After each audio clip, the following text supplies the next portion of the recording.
देखिए, इस कहानी में बिस्नी नाम की एक औरत है जो माँ का रोल निभा रही है। मानक है एक व्यक्ति जो सिपाही पुत्र है, यानी सिपाही है, और ये विष्णु का पुत्र है। अगला है मुनि, एक लड़की है जो पुत्री है विष्णु की। कुंती है जो पड़ोसन है विष्णु की। चौधरी है, पड़ोसी है गांव का। और इस तरह से कुछ और पात्र हैं, जैसे एक सिपाही है और एक दीनू है। ठीक है, यानी कुछ इस तरह से पात्र हैं। तो इन सभी पात्रों पे आपको ध्यान से रखना है। चलते हैं सारांश पे। देखिए, सारांश है और बर्मा से आए। देखिए, अब यहाँ ध्यान दीजिए, बर्मा से आए 2 लड़कियां पात्र के रूप में हैं। यानी इसमें बर्मा से 2 लड़कियां आई हैं, वो भी एक पात्र के रूप में हैं।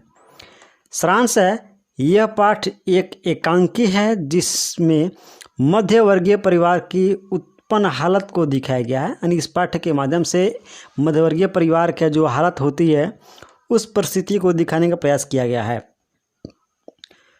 मानक वर्मा की लड़ाई के लिए गया हुआ है।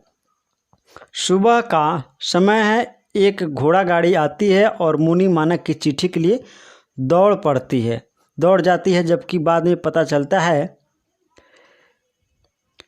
कि मानक का चिट्ठी नहीं आया है। यानी बताया गया है कि सुबह का समय है और बैलगाड़ी आती है।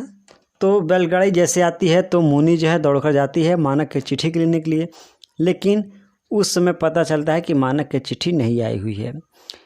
ठीक है, इसी तरह से रोज विष्णु और मुनि मानक की चिट्ठी का इंतजार 6 महीने से कर रही हैं। यानी इसी तरह से विष्णु और उसकी जो पुत्री है मुनि, वे दोनों माँ बेटी 6 महीने से मानक का चिट्ठी का इंतजार कर रही हैं। जब विष्णु उदास हो जाती है तो मुनि कहती है कि इस मंगल को भैया की चिट्ठी जरूर आएगी। फिर देखिए, जब चिट्ठी की इंतज़ार करते हैं और चिट्ठी नहीं आती है तो मुनि है वो हमेशा अपनी माँ से कहती है कि माँ तुम उदास ना हो, अगले मंगलवार को भैया की चिट्ठी जरूर आएगा। फिर माँ बेटी में बात होने लगती है और इस तरह से माँ बेटी में बात होने लगती है। आगे सारांश है, मुनि पूछने लगती है कि बर्मा कितनी दूर होगा। मुनि पूछती है अपनी माँ से कि माँ, बर्मा यहाँ से कितनी दूर होगा। विष्णु बताने लगती है कि चौधरी कहता है कि 100 कोस दूर है। यानी विष्णु बताती हैं कि चौधरी जो एक गांव का पड़ोसी है वो बताता है कि वर्मा यहाँ से 100 कोस दूर है।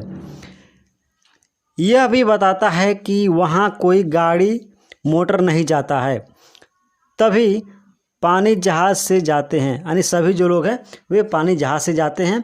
और इस युद्ध में तो जापानी सैनिक जहाज़ को पानी में ही मारकर डुबा दे रहे हैं। और यहाँ तक की बात यह भी है कि इस युद्ध में जो हो रहा है बर्मा और जापान के बीच, इसमें जापानी सैनिक जहाज़ को मारकर बमबारी करके उसको पानी में ही डुबा दे रहे हैं। आगे सारांश है, तब विष्णु कहने लगती है कि चौधरी कौन बर्मा होकर आया है, जो यह जान गया बस वह ऐसा ही कहता रहता है। और ऐसे जब बात होती है तो विष्णु कहने लगती है कि चौधरी कौन सा बर्मा चला गया है कि उसको सभी बात पता हो गई है कि ये सब वहाँ पे हो रहा है। इसके बाद कुंती उन दोनों के पास आती है। इसके बाद जो है कुंती पड़ोसन है वह उन दोनों के पास आते हैं, यानी विष्णु के घर आती है। जब कुंती विष्णु से कहती है कि तुम मुनि की हाथ अब पीले करवा दो, 14 की हो गई है। और जब कुंती आती है विष्णु के यहाँ तो कहती है कि अब जो है तुम मुनि का ब्याह करवा दो, शादी करवा दो, क्योंकि मुनि जो है 14 वर्ष की हो गई है। और कितनी बड़ी करोगी इसको, और कितनी देर तक कितना बड़ा करोगी इसको। ठीक है, आगे है आपका, कुंती कहने लगती है कि मानक आ जाता तो कोई अच्छा सा घर बार खोज कर शादी करा देते। और इस तरह से कुंती कहने लगती है कि अगर मानक आ जाता तो कोई अच्छा सा घर बार हम लोग खोज के इसका हाथ पीला करा देते, शादी करा देते। यह वार्तालाप चल ही रही थी कि दीनू वहाँ आता है और इस तरह से तीनों में वार्तालाप चल रही थी, कुंती, विष्णु और मुन्नी में। तब तक वहाँ पे दीनू जो पड़ोसी है वो आ जाता है और कहने लगता है कि आज तो हद हो गई। वह बताने लगता है कि 2 जवान छोकरियाँ कहीं से आई हैं, रंग काला है लेकिन मीमू की तरह लगती हैं। यानी दीनू कहने लगता है कि आज तो हद ही हो गई, कोई 2 जवान छोकरियाँ आई हैं जो रंग काला है उनका, लेकिन वे मीम की तरह लगती हैं, मैडम की तरह लगती हैं, और घर घर जाकर आटा दाल मांग रही हैं। कुंती कहने लगती है कि ये क्रिश्चियन हैं जो मर्दों के घर में रखती हैं और खुद बाहर घूमती हैं। यानी इस तरह से कुंती कहती हैं यह जो 2 लड़कियां हैं ये असल में क्रिश्चियन हैं जो मर्दों को अपने घर पे रख लेती हैं और अपने घर से बाहर आती हैं। तब तक वे दोनों लड़कियां विष्णु के घर आती हैं और चावल दाल मांगने लगती हैं। और इसी बीच जो ये दोनों लड़कियां हैं वे विष्णु के घर आती हैं और वहाँ पे वे चावल और दाल मांगने लगती हैं।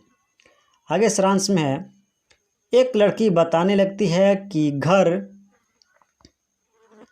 घर बार सब उजड़ गया है। और इस तरह से एक उसमें से लड़की बताती है कि हम लोगों का घर बार सब उजड़ गया है, युद्ध के चलते बम मार कर शहर उजाड़ दिया है और वहाँ पे युद्ध हो रहा है और वहाँ पे युद्ध होने के कारण बम मार कर पूरे शहर को तहस नहस कर दिया गया है, उजाड़ दिया गया है। तब विष्णु पूछने लगती है कि तुम किस देश की हो। और इस तरह से जब ये लड़की बताती है ये सब बात तो विष्णु पूछने लगती है कि तुम किस देश से हो, कहाँ से आई हो। वह लड़की बताने लगती है कि हम लोग बर्मा के रहने वाले हैं, हम लोग बर्मा से जान बचाकर जंगल के रास्ते पैदल भागकर यहाँ तक आए हैं। आगे बताने लगती है कि वहाँ पर जहाज में लड़ाई होती है और चारों तरफ से जहाज में बमबारी होती है जहाज से, ठीक है। यानी इस तरह से लड़की बताने लगती है कि हम लोग बर्मा से भाग कर आए हैं और वहाँ पे जो है जहाज में लड़ाई होती है और चारों तरफ से जहाज जो है बमबारी करती हैं। इस तरह से पूरी शहर को तहस नहस कर दिया गया है। मुनि एक लड़की से पूछती है कि जिस रास्ते से तुम भाग कर आई हो उस रास्ते से फौजी नहीं आ सकते हैं। यानी मुनि पूछती है उस लड़की से कि अगर जिस रास्ते से तुम भाग कर बर्मा से आई हो क्या उस रास्ते से कोई फौजी भी भाग कर आ सकता है कि नहीं। तब वह लड़की बताती है कि नहीं, फौजी नहीं भाग सकते, भागने पर उन्हें गोली मार दिया जाता है। लड़की बताती है कि फौजी भाग नहीं सकते, भागने पर उन्हें गोली मार दिया जाता है। ऐसा इसलिए क्योंकि ये लड़ाई करने गए हैं, युद्ध करने गए हैं, ठीक है। इस तरह से वे लड़कियां चावल लेकर चली जाती हैं। यह बात सुनकर विष्णु बहुत दुखी हो जाती है। मुन्नी उसे समझाने का प्रयास करती है कि देखना माँ, इस मंगल को भैया का चिट्ठी जरूर आएगा।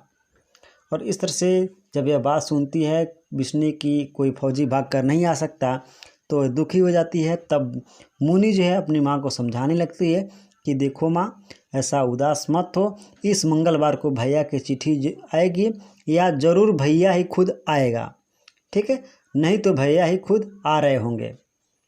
आगे है आपका सारांश में, रात का समय है। यानी यहाँ से देखिए, यहाँ से कुछ अब दूसरा भाग दिखाया गया है कि रात का समय है। मुन्नी और विष्णु दोनों सोने की कोशिश कर रही हैं परंतु उन्हें नींद नहीं आ रही है। काफ़ी देर के बाद विष्णु को नींद आती है। काफ़ी पहर बीत जाने के बाद अचानक बाहर अंधेरे से किसी की आने की आवाज़ सुनाई पड़ती है। और जब बहुत समय बीत जाने के बाद काफ़ी देर हो जाती है तो विष्णु को नींद तो आती है परंतु कुछ ही पहर बीतने पर पता चलता है कि बाहर से अंधेरे में से किसी व्यक्ति की चलने की आवाज़ आ रही है। दरवाजे पर आकर माँ कहकर पुकारता है और वह जो चलने की आवाज़ आती है तो वह पुरुष जो है आता है और दरवाजे पे माँ कहकर पुकारता है। विष्णु बोलती है, मानक तू आ गया बेटा। और इस तरह से मानक, विष्णु समझती है कि मानक है और बोलती है विष्णु की, मानक तू आ गया क्या बेटा, क्या यह क्या तुम खून से भीगी हो, तुम ठीक तो हो। और देखती है कि मानक के पूरे शरीर पे खून लगा हुआ है और पूछती है क्या बेटा तुम ठीक तो हो। मानक बोलता है नहीं माँ, वह मुझे मारना चाहता है, मेरे शरीर में बहुत गोलियां लगी हैं। और मानक बताने लगता है कि वह मुझे मारना चाहता है, कोई व्यक्ति है और मेरे शरीर में बहुत सभी गोलियां लगी हैं, मुझे पानी पिलाओ। बेटा तुम आराम से चारपाई पर लेट जाओ, मैं दूध गर्म करके लाती हूँ। और इस तरह से विष्णु बोलती है मानक से कि बेटा तुम आराम से चारपाई पर सो जाओ, लेट जाओ, मैं दूध गर्म करके तुम्हारे लिए ले आती हूँ। मानक बोलता है नहीं माँ, केवल पानी दो। और इस तरह से मानक कहता है कि नहीं माँ, दूध नहीं चाहिए, केवल हमको पानी दे दो पीने के लिए। तब तक एक और सिपाही बंदूक लिए आता है और उसी समय एक और सिपाही बंदूक लिए आता है और मानक के ऊपर बंदूक तान देता है, यानी मानक के सिर के ऊपर, शरीर के ऊपर बंदूक तान देता है। विष्णु कहने लगती है कि बेटे तुम मानक को क्यों मारना चाहते हो, यह तुम्हारा क्या बिगाड़ा है। यानी विष्णु जो है वह दूसरा जो सिपाही आया है उस सिपाही से कहने लगती है कि बेटा तुम मानव को क्यों मारना चाहते हो, यह तुम्हारा क्या बिगाड़ा है। सिपाही बोलता है यह मेरा दुश्मन है, अगर यहाँ होगा, अगर मैं इसे नहीं मारूंगा तो यह मुझे मार देगा। यानी सिपाही कहता है विष्णु से कि यह मेरा दुश्मन है, यानी बताता है उस कि यह मेरा दुश्मन है, अगर इसको मैं नहीं मारूंगा तो यह मुझे मार देगा। विष्णु कहती है कि नहीं, मानक तुम्हें नहीं मारेगा। इस तरह से विष्णु समझाने का प्रयास करती है उस सिपाही को कि देखो मानक तुम्हें नहीं मारेगा। ठीक है, आगे है, मानक बोल उठता है नहीं माँ, मैं इसे ज़रूर मारूंगा, यह हमारा दुश्मन है। और मानक भी कहता है कि नहीं माँ, मैं इसको ज़रूर मारूंगा क्योंकि यह मेरा दुश्मन है। तभी फिर से वह सिपाही मानक के और पास आकर बंदूक तान लेता है। और जब यह बात मानक बोलता है तभी सिपाही मानक के और करीब आ जाता है और उसके शरीर के ऊपर बंदूक तान लेता है। विष्णु सिपाही से कहने लगती है कि नहीं बेटा, मानक को मत मारो, यह मेरा बेटा है, मैं अनाथ हो जाऊंगी, तुम्हारी भी माँ होगी, क्या तुम्हारी माँ तुम्हें मारने देगी। यानी इस तरह से विष्णु समझाती है उस सिपाही को कि नहीं बेटा, तुम मेरे बेटे मानक को मत मारो, कि अगर तुम इसको मार दोगे तो मैं अनाथ हो जाऊंगा, क्या अगर तुम्हारी माँ ऐसे होती तो तुम्हें मारने देती। ठीक है, आगे है कि सिपाही बताने लगता है कि मेरी माँ पागल है, वह रोज़ाना मेरी मरने का इंतज़ार करती है, बस मेरी पत्नी है और उसके पेट में पल रहा 6 महीने का बच्चा है। ठीक है, नहीं इस तरह से सिपाही बताता है कि देखो मेरी माँ है, पागल हो गई है और रोज़ाना मेरे मरने का इंतज़ार करती है,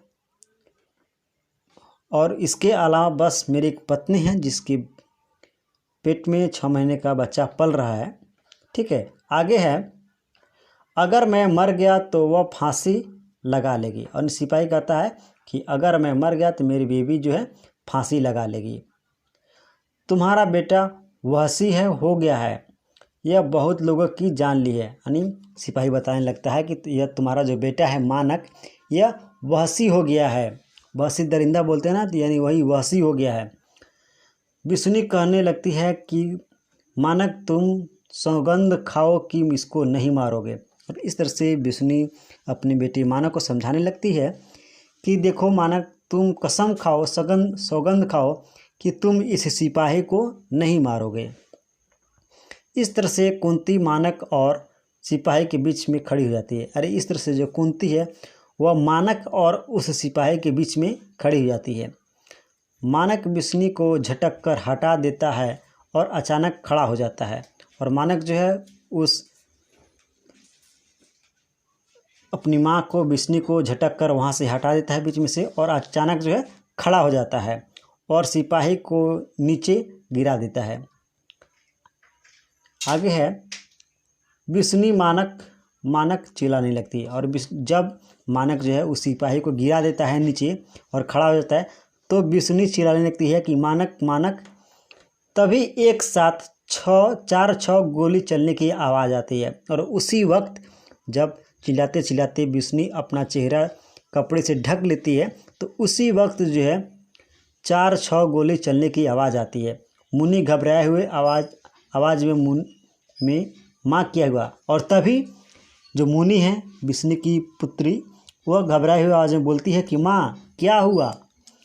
मुनि ढिबरी जला देती है, यानी मुनि जो है दिया जला देती है।